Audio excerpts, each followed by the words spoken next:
ایک ہے اللہ تعالیٰ کا راضی ہونا، وہ بھی بڑا ضروری ہے، اور ایک ہے بندے کا راضی ہونا، وہ بھی بڑا ہی ضروری ہے۔ ہماری زندگی کو کھا گئی یہ چیز کہ میں غریب ہوں تو امیر کیوں نہیں ہوں، میں بیمار ہوں تو تندرست کیوں نہیں ہوں، میری شہرت کم ہے تو زیادہ کیوں نہیں ہے، اس کاش کو کیوں کو۔ حضرت عبداللہ ابن مسعود رضی اللہ تعالیٰ عنہ فرمایا کرتے تھے، میری زبان پہ انگارہ آ جائے اور جل جائے، وہ اس سے بہتر ہے کہ میں یہ کہوں کہ یہ کام ایسے کیوں ہوا ہے یا ایسے کیوں نہیں ہوا۔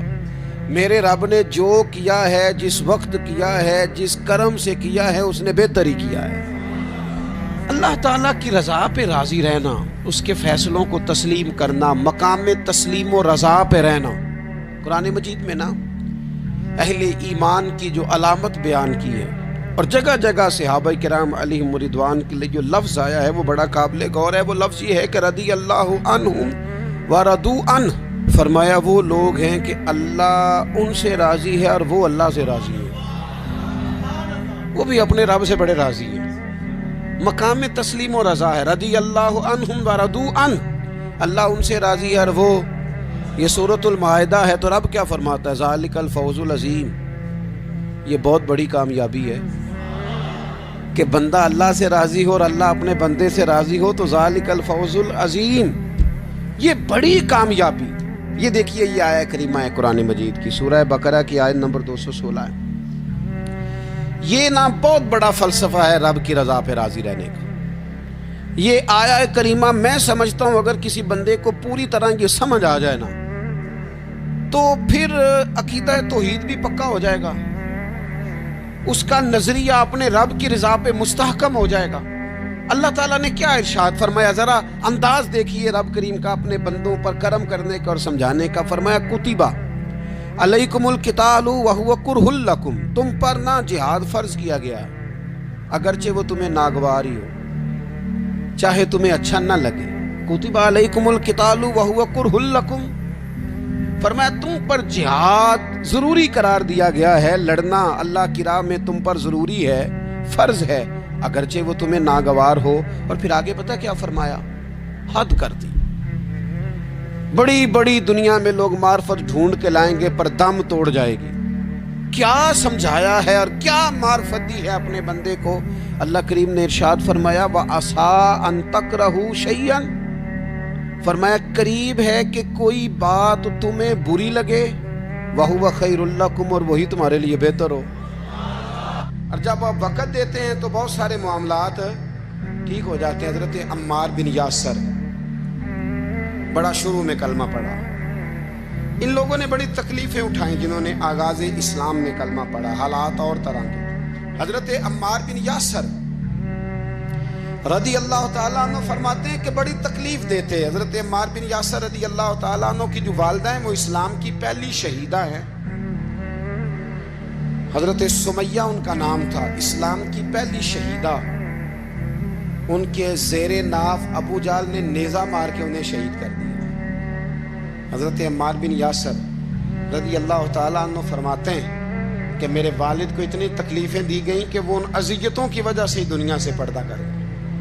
حضرت عمار بن یاسر کو خود کافر اتنا مارتے تھے کہ وہ اپنے حواس کھو بیٹھتے تھے اور ایسی باتیں کرتے تھے کہ سمجھ نہیں آتی تھی کہ یہ عمار بن یاسر بول رہے ہیں۔ اتنی سخت اذیت دیتے، اتنی سخت۔ دکھ قبول محمد بخشا، راضی رہن پیارے، دکھ قبول محمد بخشا، بس راضی رہن۔ اتنی تکلیف دیتے کہ حضرت عمار بن یاسر حواس کھو بیٹھتے، تکلیف میں آتے، بڑا سہا، بڑا برداشت کیا۔ ایک دن میرے رسول پاک تشریف لائے اور حضور نے کہا او آل یاسر، میں تمہیں مبارک دینے آیا ہوں، رب کریم نے تمہارے لیے جنت میں مکان بنا دیے ہیں۔ حضور نے تمہارے لیے، اللہ نے تمہارے لیے جنت میں مکانات، تمہیں مبارک، تمہاری اذیتیں، تمہاری تکلیفیں، تمہارے درد، تمہاری راتیں کام آ گئیں۔ مالک نے تمہارے لیے مکانات بنا دیے ہیں، حالات ٹھیک کر دیے ہیں، طبیعتوں میں بہتری آ گئی ہے۔ میرے محبوب کریم رؤوف الرحیم سید عالم نور مجسم شفیع معظم آقا دو عالم صلی اللہ تعالی علیہ وسلم نے انہیں خوشخبری سنا دی۔ حضرت عمار کہتے ہیں پھر حالات بدلے، پھر میں نے جو مجھے اذیتیں دینے والے تھے میں نے انہیں گڑھوں میں گرتے دیکھا۔ آپ فرماتے ہیں ابو جہل کی لاش اٹھانے والا بھی بدر میں کوئی موجود نہ تھا، اور ابو لہب جو مجھے تکلیفیں دیتا تھا وہ مکے کے چوک میں مرا ہوا پڑا تھا، پر کوئی اس کے قریب جانے والا بھی موجود نہ تھا، کوئی نہیں تھا۔ آپ فرماتے ہیں وہ حالات بھی۔ حضرت عمار کا اپنا کیا حال ہوا؟ حضرت خالد بن ولید رضی اللہ تعالیٰ عنہ بڑے بہادر ہیں۔ حضور نے فرمایا یہ اللہ کی تلوار ہے، یہ اللہ کی، بڑے بہادر تھے، بڑے شیر دل تھے۔ فرماتے ہیں کبھی معذرت نہیں کرنی پڑی، کبھی جھکنا نہیں پڑا، کبھی کسی کی منت نہیں کی۔ اللہ نے طاقت اتنی عطا فرمائی تھی، ہمت، حوصلہ، صبر، استقامت اتنا دیا، کبھی کسی جگہ پشت نہیں لگی۔ لیکن فرماتے ہیں کسی وجہ سے نا ایک دن میرا عمار بن یاسر کے ساتھ کسی بات پہ اختلاف رائے ہو گیا۔ جناب عمار بن یاسر رضی اللہ تعالی عنہ، حضرت عمار بن یاسر کہتے ہیں کہ حضرت خالد بن ولید کے ساتھ، جناب خالد بن ولید کہتے ہیں میری ان کے ساتھ نا کسی بات میں اختلاف رائے ہو گیا، تو میں اب دلیر آدمی تھا، شیر آدمی تھا، کبھی جھکا نہیں تھا، کبھی کوئی معاملہ نہیں ہوا تھا، کبھی کوئی ایسی بات نہیں ہوئی تھی۔ آپ فرماتے ہیں جب رائے کا اختلاف ہو گیا نا، بات ذرا آگے بڑھ گئی تو نبی کریم صلی اللہ علیہ وسلم تک بات پہنچی، تو میرا یہ خیال تھا کہ حضور میری بھی سنیں گے، عمار بن یاسر کی بھی سنیں گے، پھر حضور کوئی فیصلہ کریں گے، پر قربان جاؤں وقت بدل گیا ہے نا، اب بہت بڑے چودھری ہیں، بڑے سردار ہیں، بڑے سپہ سالار ہیں حضرت خالد بن ولید، پر وقت بدل گیا۔ تو حضرت خالد بن ولید کہتے ہیں جب میں نے نبی کریم کی بارگاہ میں بات عرض کی، حضور تک بات پہنچی، تو میرے مصطفیٰ نے موٹی سی بات ارشاد فرمائی۔ رسول کریم فرمانے لگے بھئی بات مختصر سی ہے، جس نے عمار کو راضی کر لیا اس نے مجھے راضی کر لیا، اور جس نے اسے ناراض کیا اس نے مجھے ناراض کیا۔ فرماتے ہیں بس میری قیمت پڑ گئی، میرا قد اونچا ہو گیا۔ حضرت خالد بن ولید کہتے ہیں میں نے بھی کہا اب بات کیا کرنی ہے، اب تو گزارش ہی کرنی ہے، اب مدعا کیا سنانا ہے، اب تو بات کرنی ہے۔ فرماتے میں آگے بڑھا، اور جیسے بھی ہوا میں نے حضرت عمار بن یاسر کو راضی کیا۔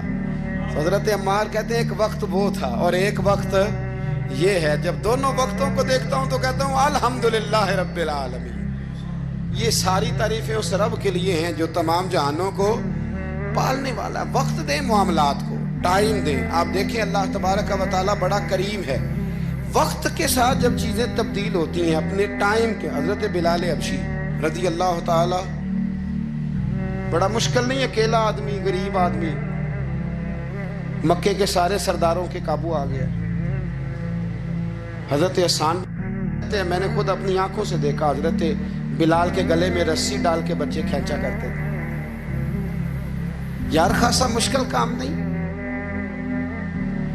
امیہ بن خلف ڈنڈوں سے مارتا ہے، آپ کے ہاتھ اور پیر چارپائی کے نیچے رکھ کے تو اوپر بیٹھے رہتے بڑی بڑی دیر، بڑی تکلیف نہیں، بڑی اذیت نہیں، لیکن حضرت بلال حبشی فرماتے ہیں پھر میں نے وہ سارے دکھ مٹتے دیکھے۔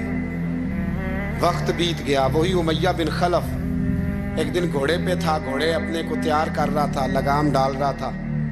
حضور علیہ السلام گزرے تو فرمایا کیا کر رہے ہو؟ کہنے لگے اس گھوڑے پر بیٹھ کے آپ کو شہید کروں گا۔ تو حضور فرمانے لگے تیاری کر لے، تجھے قتل میں نہیں کرنا ہے۔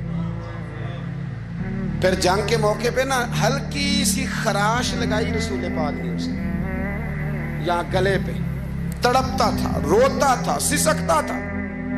لوگ کہتے تھے امیہ کیا ہو گیا، اتنا سیانہ بندہ یہ کیا کرتا ہے؟ تو کہنے لگا تمہیں پتہ نہیں مجھے تکلیف کتنی ہے، ضرب تو چھوٹی ہے پر تمہیں پتہ نہیں لگائی کس نے ہے تو چھوٹی پر تمہیں خبر نہیں کہ لگائی کس نے ہے، کس نے یہ ضرب لگا دی ہے۔ پھر تڑپ کر سسک کر مرا۔ حالات بدل جاتے ہیں، حالات میں تبدیلیاں آ جاتی ہیں۔ ہم وقت نہیں دینا چاہتے، ہمارے اندر جو حوصلے کی کمزوری ہوتی ہے، ہمارے اندر جو وہ ایک بہت بڑا معاملہ ہوتا ہے کہ کسی بھی طریقے سے یہ معاملہ ختم ہو، کسی بھی طریقے سے شفا ہو، جلد از جلد ہم اس بات سے نکلیں، تو یہ بات ہماری درست نہیں ہے، ہمیں وقت دینا چاہیے۔ تو یاد رکھ میرے بھائی، جب آپ ثابت قدم، حضرت خباب رضی اللہ تعالی عنہ، بخاری میں ذکر ہے، کتب حدیث میں، کتب سیرت میں ذکر، حضرت خباب رضی اللہ تعالیٰ عنہ نے اس وقت کلمہ پڑھا جب ابھی 5 لوگ کلمہ پڑھتے تھے، کل بندے السابقون الاولون۔ آپ فرماتے ہیں جس عورت کا میں غلام تھا نا، ام انمار اس کا نام تھا، وہ مجھے بڑی سخت سزائیں دیتی تھی۔ آپ لوہار کا کام کرتے تھے، سلاخیں، آپ کو پتہ ہے لوہار سلاخ رکھتا ہے پہلے آگ میں بھٹی میں، پھر وہ جب پوری طرح تپتی ہے پھر کچھ بنتا ہے، لوہار کا کام کرتے تھے۔ آپ فرماتے ہیں ام انمار میرے ساتھ یہ کرتی کہ مجھے سخت اذیت دیتی، کلمہ چھوڑنے پر مجبور کرتی۔ ایک دفعہ تو ایسے ہوا کہ اس نے کافروں کی ڈیوٹی لگائی، میں گلی سے گزر رہا تھا، مجھے نہیں پتا تھا ان کی پہلے سے تیاری ہے، انہوں نے کوئلے جلا کے رکھے ہوئے تھے، مجھے پکڑا، میرا کرتا زبردستی اتارا، کوئلوں پہ لٹا دیا اور میرے وجود پر وزنی پتھر رکھ دیے۔ فرماتے ہیں میری چربی پگھلی تو کوئلے بجھے۔ یہ شہادت گاہ الفت میں قدم رکھنا، لوگ آسان سمجھتے ہیں مسلمان ہونا، زخم پہ زخم کھا کے جی، خون جگر کے گھونٹ پی، آہ نہ کر لبوں کو سی، یہ عشق ہے کوئی دل لگی نہیں، اس میں بڑی برداشت کرنی پڑتی ہے۔ آپ فرماتے ہیں کہ حضور علیہ السلام نا خانہ کعبہ کی دیوار کے ساتھ ٹیک لگائے بیٹھے تھے، میں ایک دن حاضر، مجھے بڑی تکلیف دیتے تھے، کہتے ہیں جب میں کام کر رہا ہوتا تھا تو میری مالکن آتی تو وہ نکال کے نا سلاخ تو میرے سر پہ رکھ دیتے، میرا سارا وجود زخمی تھا۔ حضور خانہ کعبہ کی دیوار سے ٹیک لگائے بیٹھے تھے، میں حاضر ہوا تو محبوب کریم بھی اٹھے، تو حضور علیہ السلام سے میں نے عرض کی حضور دیکھیں مجھے کتنی تکلیف دی جاتی، تو ابھی فرمانے لگے بس اتنی، بس اتنی؟ فرمایا تم سے پہلے لوگوں کے سروں پر آرے رکھ کے 2 حصوں میں چیر دیا جاتا تھا، لوہے کی کنگھیوں سے ان کے وجود ادھیڑ دیے جاتے تھے، پر وہ سی نہیں کرتے تھے، اف نہیں کرتے تھے، میں خبردار بس اتنی؟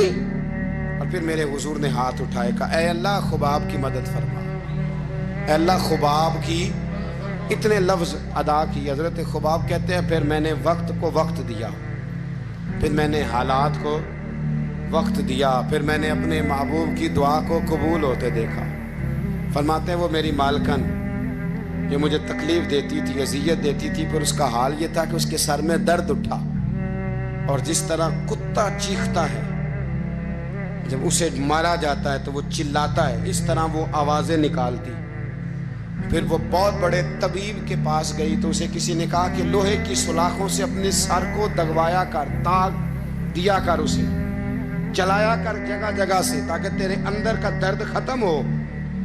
تو آپ فرماتے ہیں پھر لوگوں میں نے صبر اور استقامت کا رزلٹ دیکھا کہ وہ جو مجھے بطور سزا میرے سر پہ سلاخیں رکھتی تھی، پھر وہ بطور دوائی منگانے لگی، میں سلاخ گرم کر کے لاتا اس کے سر پہ رکھتا، فرماتے ہیں پھر اسے سکون ہوتا، پھر وہ تڑپتی، اور چونکہ مجھے تو وقت یاد تھا نا، کہتے ہیں لیکن میں مصطفیٰ کریم کا کلمہ پڑھتا تھا، میں نے کبھی دوبارہ پلٹ کر اسے یہ بات یاد نہ کرائی۔ آپ وقت دیں، ماحول کو ٹائم دیں، آپ دیکھیں، ہاں یہ ضرور دیکھ لیں کہ آپ کے ضمیر کے اندر کوئی ایسی بات تو نہیں، کوئی ایسا معاملہ تو نہیں کہ جہاں آپ غلط ہیں، اور اگر ایسا نہیں پھر آپ وقت دیں آنے والے اسباب کو۔ ہم نہ بڑی جلدی ہے، ہمیں دعا کرائی ہے تو آج شام تک مسئلہ ٹھیک ہونا چاہیے، دعائی کھائی ہے تو طبیعت شام تک ٹھیک ہونی چاہیے۔ اگر ہم راہ حق کے مسافر ہیں تو شام کو ہمیں قرب الہی مل چکا ہو، حضور کی بارگاہ کے ہم حضوری ہو چکے ہیں، ایسا نہیں ہے۔ آپ وقت دیں، سفر کو جاری رکھیں، تسلسل کے ساتھ سفر کریں، سفر کے لیے جتنے اسباب کی ضرورت ہے وہ سارے اکٹھے کریں، محنت پوری کریں، جد و جہد پوری کریں، ہمت پوری کریں، لیکن پھر نتیجہ اپنے رب کریم پہ چھوڑ دیں، پھر رزلٹ اپنے اللہ۔ کئی دفعہ ہماری چاہت اور ہوتی ہے اور اللہ کی حکمت اور ہو، تو اللہ کی حکمتوں پر بہت ساری چیزوں کو چھوڑیں۔ دعا کرتا ہوں اللہ کے حضور اللہ ہمیں سمجھنے کی توفیق عطا فرمائے۔ آخر دعوانا الحمدللہ۔